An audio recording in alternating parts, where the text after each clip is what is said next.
Bienvenidos a Plural en esta fría noche posadeña. Volvemos con nuestro habitual programa de los lunes. Hoy vamos a empezar ya rapidito porque tenemos un programa con bastante información también con nuestra columnista. Agostina Blode, ¿cómo estás? Bienvenida. Gracias, buenas noches a toda nuestra audiencia. Feliz de estar nuevamente por acá. ¿Con qué tema, Agostina? Bueno, hoy voy a hablar de los jóvenes ucranianos y la guerra que se está desatando desde el año 2022 entre Rusia y Ucrania. Bueno, el título de la columna es Adolescentes ucranianos entre la guerra y la construcción de un futuro político. ¿Cómo se crece cuando todo a tu alrededor se destruye? Qué buena pregunta, qué buen disparador. ¿Qué pasa cuando la adolescencia se vive entre alarmas antiaéreas y refugios subterráneos? Miles de jóvenes ucranianos, es decir, esta generación de jóvenes ucranianos vive en un marco de guerra, pero también así de algo más poderoso, la resiliencia y el compromiso. Mientras algunos jóvenes alrededor del mundo están en una disputa entre qué próximo desafío viral hacer o qué carrera universitaria seguir, estos jóvenes... ¿O qué zapatilla me compro? O qué zapatilla me compro. Estos jóvenes se ven sometidos a huir o enlistarse para defender a su país. No solamente es una cuestión de supervivencia, sino que de política y de compromiso, ya que ellos se ven obligados a madurar antes de tiempo en este concepto de guerra que les toca vivir. Ahí uno puede ver el compromiso que tienen algunos y otros deciden huir, por ejemplo, a Europa, como se ve en la mayoría de los casos. Ahora bien, desde el año 2022, miles de jóvenes ucranianos se vieron sometidos a esta situación de guerra, vieron algunos desde su niñez y otros su juventud afectada por este marco, digamos. Muchos tuvieron que tomar la decisión al cumplir a los 18 años si enlistarse para combatir o si huir. Los que lo hicieron... Porque no hay opción ahí. Claro, no hay opción. Tenés que sumarte al ejército o irte. Sí, así es.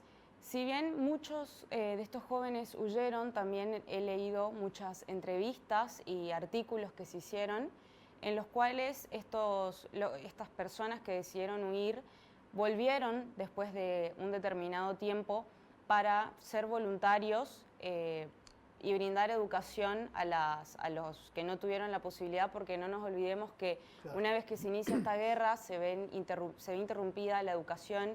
Estos jóvenes se ven sometidos a pasar miles de horas en los refugios subterráneos que se crearon. Muchos de ellos perdieron a sus familiares, un 20% a familiares y a seres queridos, y 1 de cada 5 de estos jóvenes se ve sometido a traumas psicológicos, como así también el temor, ¿no? Y la incertidumbre de no saber cuál va a ser su futuro y qué les va a deparar. Ni siquiera cuál va a ser el futuro cercano, ni siquiera un futuro lejano, ¿no?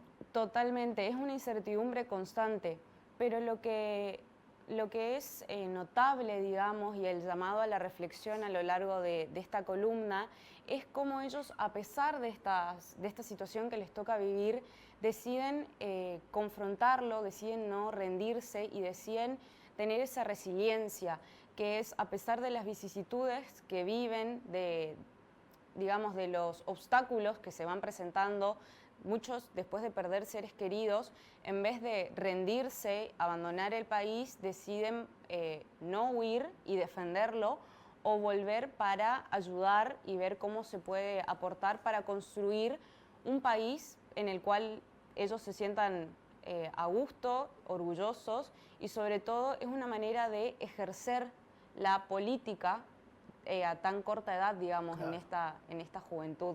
¿Tienen opciones? Por lo que estuviste viendo, leyendo, ¿tienen opciones de hacer esto que decís? ¿Pueden colaborar? Sí. ¿Tienen apertura a ingresar a lo formal, digamos, para poder colaborar? Sí, muchos de ellos brindan su ayuda tanto como voluntarios, digamos, enfermeros, cuidando y curando a los que participan de la guerra. Otros se enlistan para justamente defender y otros ofrecen ayuda y educación a los jóvenes que, como decía anteriormente, no pudieron tener una formación académica.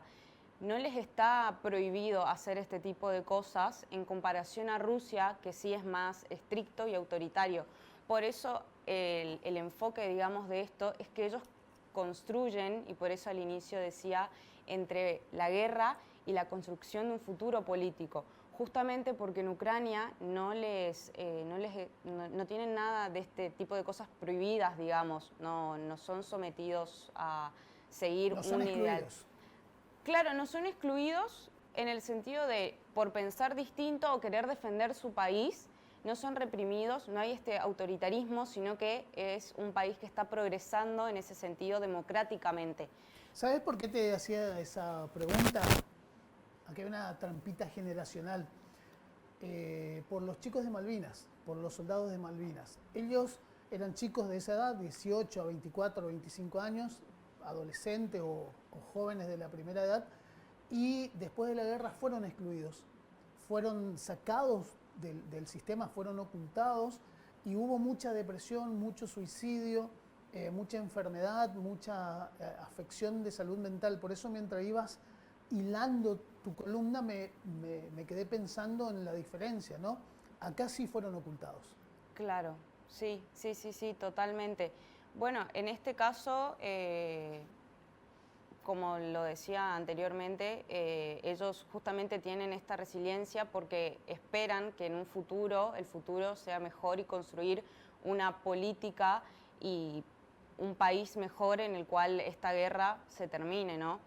Ahora bien, el llamado a la reflexión, como te decía anteriormente, es que en estos países en los cuales, en este país, mejor dicho, en el cual tienen toda la de perder, ellos eligen involucrarse, ellos eligen tener una política activa, ejercer su ciudadanía, ejercer ese rol que cumplen en la sociedad del día de mañana, ser los futuros dirigentes de este país.